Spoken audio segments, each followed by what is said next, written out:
ছদ্মবেশী জাদুঘর ও উকিল রজতাভ লাহিড়ীর চাল বুঝতে পেরে তাদের উচিত শাস্তি দিতে দেবা এবার তাদের মুখোমুখি দাঁড়ায়।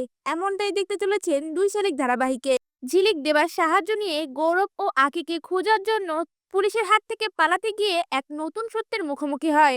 দেবা পুলিশের হাত থেকে পালানোর জন্য গাড়ি নিয়ে বিভিন্ন রাস্তাতে ঢুকে পড়ে। আর সেই রাস্তা দিয়ে মেন রোডে উঠতে গেলে দূর থেকে ঝিলিক একটা কালো গাড়ির মধ্যে আখির মতন কাউকে দেখতে পায়। আর সাথে সাথে ঝিলিক দেবাকে বলে ওঠে, ওই গাড়ির মধ্যে আমি আখির মতন কাউকে দেখেছি, তুই ওই গাড়িটাকে ফলো কর। ঝিলিকের কথা মতো দেবাও সেই গাড়িটাকে ফলো করতে থাকে। এদিকে একটি পুরনো গোডাউনের মধ্যে আখি তাদের গাড়িটা নিয়ে গিয়ে দাঁড় করায়। এরপর আখি অজ্ঞান হওয়া গৌরবকে গাড়ি থেকে নামিয়ে সে গোডাউনের মধ্যে নিয়ে যায়। ঝিলিক ও দেবাও সেই কালো গাড়িটাকে ফলো করতে করতে সে গোডাউনে চলে আসে। এরপর দেখা যায় দেবা ঝিলিককে বলে ওঠে, মনে হয় এরা গোডাউনের মধ্যে ঢুকেছে, আমাদেরকে ফলো করতে হবে। এরপর ঝিলিক ও দেবা সেই গোডাউনের মধ্যে যায়। আর সেখানে আখি ও গৌরবকে একসাথে দেখে ঝিলিক ও দেবা চমকে ওঠে।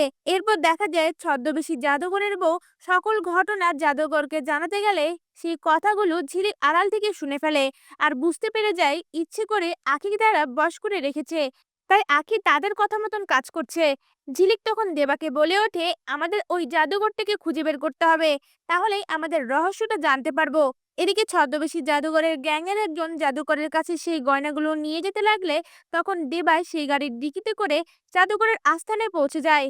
আর ছদ্মবেশী জাদুঘরের বাড়িতে ঢুকে উকিল রজতাভ লাহিড়ীকে দেখে চমকে ওঠে। এরপর দেখা যায় দেবা উকিল রজতাভ লাহিড়ী ও ছদ্মবেশী জাদুকরের সকল কথা শুনে ফেলে আর তাদের চাল বুঝতে পেরে যায়। তা ভিউয়ার্স, এমনটাই যদি নতুন পর্বগুলিতে হয় আর দেবা যদি উকিল রজতাভ লাহিড়ী ও ছদ্মবেশী জাদুঘরকে উচিত শায়েস্তা করে, আপনাদের দেখতে কেমন লাগবে?